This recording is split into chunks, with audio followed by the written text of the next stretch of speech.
Welcome to Saga Sessions, a show where we explore, analyze, and discuss our favorite stories. I am thrilled to be joined today, once again, by the ancient Egyptian himself, Adam. Welcome, Adam. Thank you for having me back. Absolutely. Adam and I had a blast discussing the 1999 film The Mummy, and this leads us to today's topic, which is the new Mummy film from Lee Cronin, titled, appropriately, Lee Cronin's The Mummy. When it came out, Adam and I talked about it. We said, hey, let's see it. Let's discuss it. And just straight off the bat, very Lee Cronin. He's only done 3 films, written and directed 3 films. And I'm going to look over at my notes real quick. 2019, The Hole in the Ground. Never saw it. I did see 2023's Evil Dead Rise. That was an experience. It was my first Evil Dead movie. And yeah, now his third film is 2026's Lee Cronin's The Mummy. I do want to ask you, Adam, before we dive into this film, have you seen either of the previous Lee Cronin films?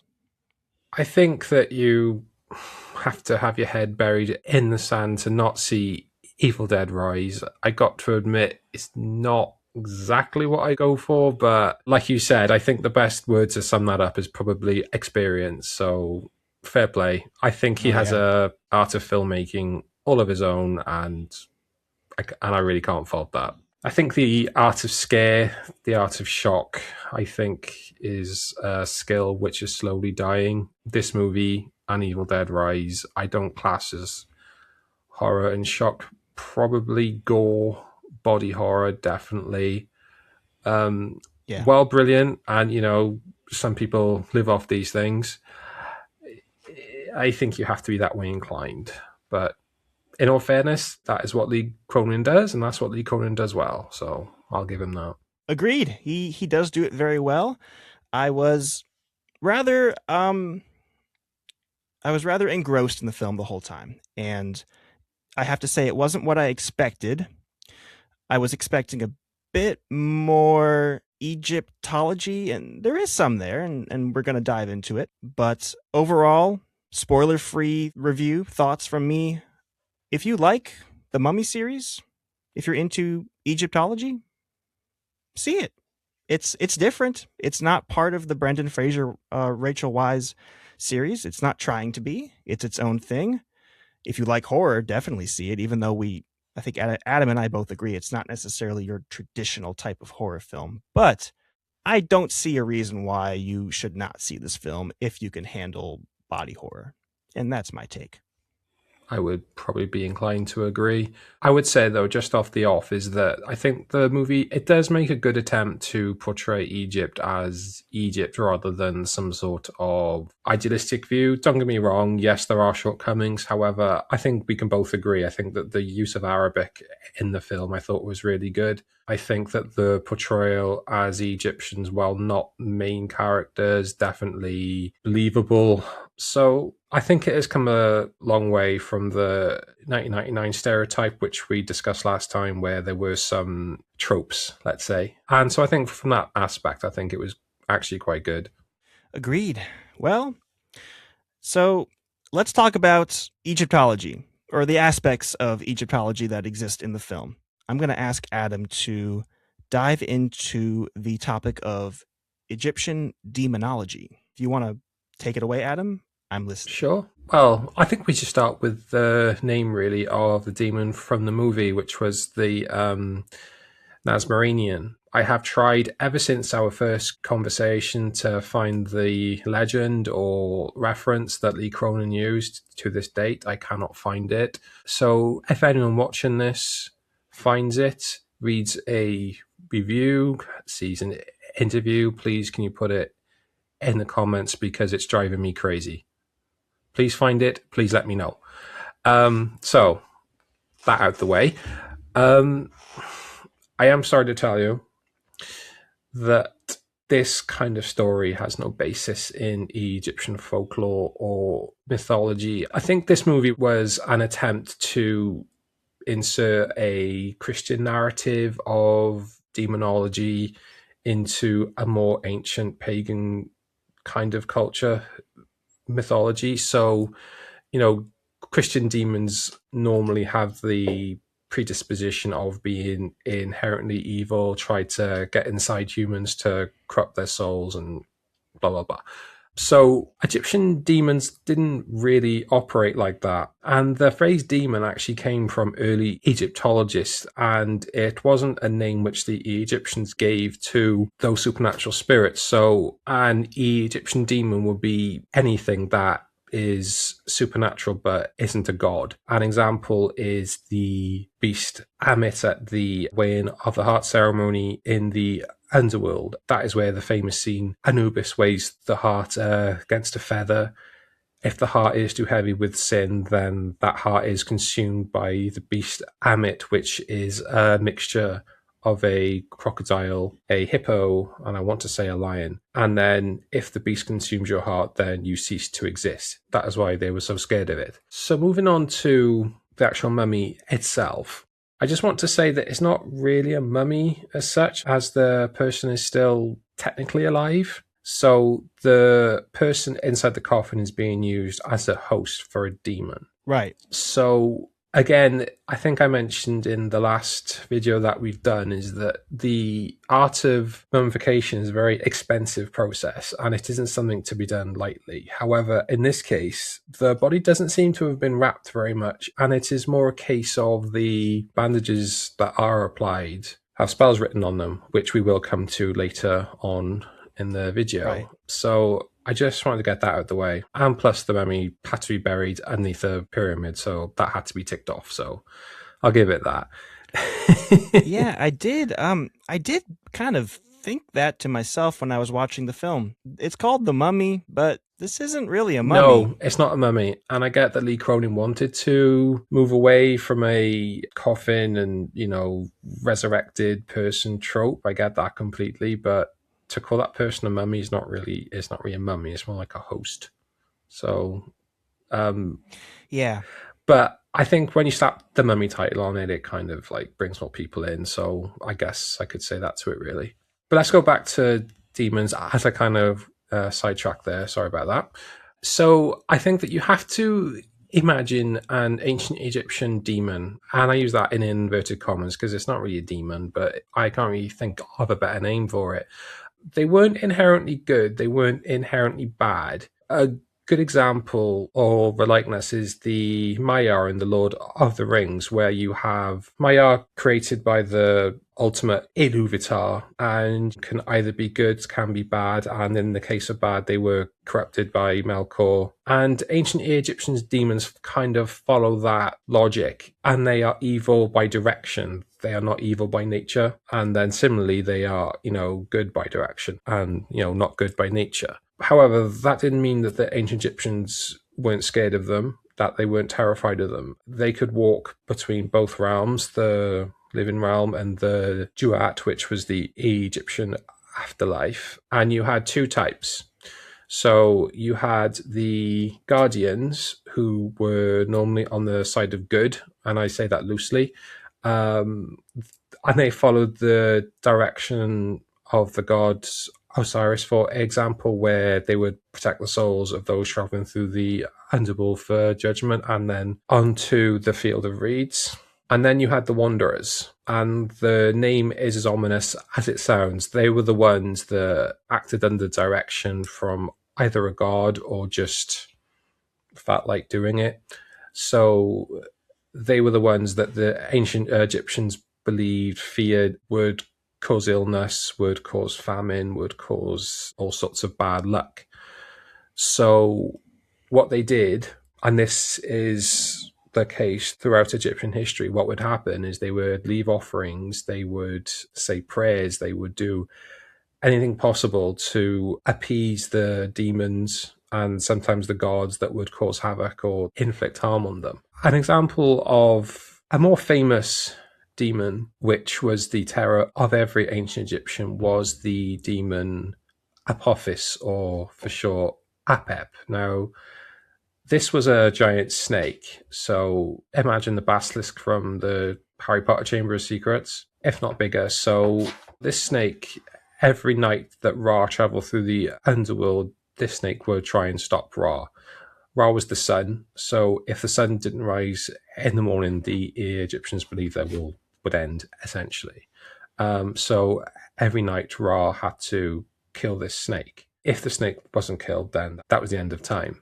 So yeah, that was the biggest demon that the Egyptians believed in. So it's akin to like a Lucifer or a Beelzebub kind of threat in Christian culture, where it's like one of the big demons that could cause all sorts of mayhem. As weapons against misfortune, the Egyptians would often have ivory wands called apotropaic wands, which were Apotropaic. Yeah, apotropaic. Sorry, pronunciation. Hard to say. So these were inscribed with spells. These were inscribed with pictures of the demon imploring their good nature for protection. So an example of this is for childbirth. There actually is a tale which I will link in the comments when this video is posted. So it's of the birth of the child Minhotep from the noble woman Sitsobek. So what would happen is that when a woman was in labor, around the bed there would be like a ring of amulets and carved stones, someone waving a wand, making sure that evil spirits were kept away as a sort of repellent, because the mortality rate for childbirth in ancient Egypt was pretty shocking, as it was probably right up until the 20th century. But I think that was their way of probably coping with that, but also trying to give the mother and baby the best chance. So Sure. I will post that tale in the comments when it comes out. And yeah, so I think that more or less covers the demonology part of it, really. Okay. It's a case of, I get why they've inserted the Christian versions of the demon tropes into the movie, and I also get that they have tried bringing some of ancient Egypt along with them, but as we've discussed, there are issues, let's say, in combining the two. So this brings to mind a point that we touched on in the video regarding the 1999 Mummy movie, where you explained to me that Hollywood first wants to entertain you, and secondly, perhaps educate you. And it sounds like in the case of this film, entertainment was at the forefront of at least Lee Cronin's thoughts. Safe to say? I think that's the case for every movie, and so it should be. I think that this movie was billed as a horror rather than an historical action thriller, and I think said it all. And there is absolutely nothing wrong with that. I think that they got some parts wrong, yes, but I still think it's interesting. It's a new spin, and it is nice to see that they actually give a monkeys about accuracy, because I did have a moment about halfway through when the father goes to see the Egyptology professor with one of the bandages that he had taken off Katie, and it had a script on it, which we found out was a magical spell to keep the demon trapped inside the vessel. Right. What was interesting was that the Egyptologist picked up on the language used, which was hieratic, which was the working and spoken language of the ancient Egyptians. So the hieroglyphs aren't really a language as such, in the classical sense that we'd call it a language, but they aren't symbols either. They are kind of like a strange in-between. So yes, you can read them, yes, you can speak them, but they aren't really a working language. And in ancient Egypt, the working language was hieratic. I also found it quite an interesting touch, let's say, that on normal mummies, yes, there would be script all over the place, but they would be spells for the protection of that limb or that person in the afterlife. But I think what Lee Cronin's done here is just inverted it. And so it isn't for protection, but it is to keep whatever is in there in. So I thought that was a nice touch. Yeah, so going back to the movie, fun time. I don't know if I'd say it was like a great movie, but it was an interesting movie. Lots of fun to watch with people. Maybe not as connected to Egyptian lore as I would have thought, because as you explained, the film's depiction of demonic spirits is very different from what the ancient Egyptians believed. Yeah, the film is really doesn't seem to be rooted in real life Egyptian lore, but that's okay. Again, I said earlier, I would recommend it to anyone who is into mummies, even though it's not really a mummy, but mummies, Egyptology, horror films. But yeah, I've said everything that I need to say about the film, but I want to give you, Adam, an opportunity to share any final thoughts you may have about the film, how it relates to ancient Egypt. Yeah, sure. Whatever's on your mind. Yeah, sure. So a few things really. The first is that this was almost a mourning piece from Lee Cronin to process the death of his mother. If you notice that the major death in this movie is actually the grandmother. So I don't know if there's any projection there, just saying. So yeah, that's the first one. The second is that I don't think the film does geography very well. And if you think of where Cairo is, and you think of where Aswan is, and it is like going from downtown New York all the way probably down to, I'm going to say, probably South Carolina. It's a very long way to go down the coast. So I'm not entirely sure what the thought process is, and that a woman travels all the way from Aswan, which is on Egypt's border in the south, or just a bit above that, all the way to Cairo. And of all the tens of millions of people that live there, why pick that girl? However, I'll let that go. And yeah, it's I think the ending, I think the twist, I think has to be talked about. How did they get the father over to Egypt? How did he travel? Oh, yeah. Think about it. That hadn't occurred to me. And I don't know how you got the girl back either, the other direction, Katie. I found that really strange. I thought it was a nice kind of like ending, really, from like a, revenge point of view. But if you think about it, the woman who did the ceremony in the first place, I think she was actually doing a public good. Was the figure that Katie was the 82nd or the 87th person who they'd done that to? So if you multiply that, I would say probably average of 50 years each, would you say? So that would be just over 4,000 years. So, wow. And so the maths would be about right, since there was a reference that the legend of the Nazmaranian was prevalent, and then it suddenly stopped, and then later on you find out the family had been doing this ritual over and over again. So I think 82 is about right. So yeah, I think it's a tiny bit of twisted justice where, I just think there's like a bit of game theory going on, isn't there? Because you have one sacrifice to protect the rest of the world, and now this woman's being punished for doing that sacrifice based on the law where she had to pick an innocent and young person. So it's an interesting ending, and one which I was satisfied with, albeit left with more questions. But I think that is the best way to go out sometimes, I think, is to leave you wondering rather than having all the answers. So I think that was a good bit of writing there. Sure. For those of you who are following the channel, just know that Adam's and my next video will be The Mummy Returns. It will. With Brendan Fraser, Rachel Weisz, and John Hannah? Correct. John Hannah plays Jonathan, right? And yeah, all right, cool. Adam, I want to thank you for joining me today to discuss Lee Cronin's The Mummy. You're welcome. As per the usual, I learned a lot from you. Fantastic stuff. And to everyone watching this video, do check out the channel, The Ancient Egyptian. Adam's got some great stuff on there. Every time I watch a video, I learn something new. It's a blast. So can't recommend it enough. Thank you. Much appreciated. The link to Adam's channel will be in the video description. I want to thank everybody for attending this Saga Session. Adam and I look forward to seeing you next time when we talk about The Mummy Returns. Take care, guys. All the best.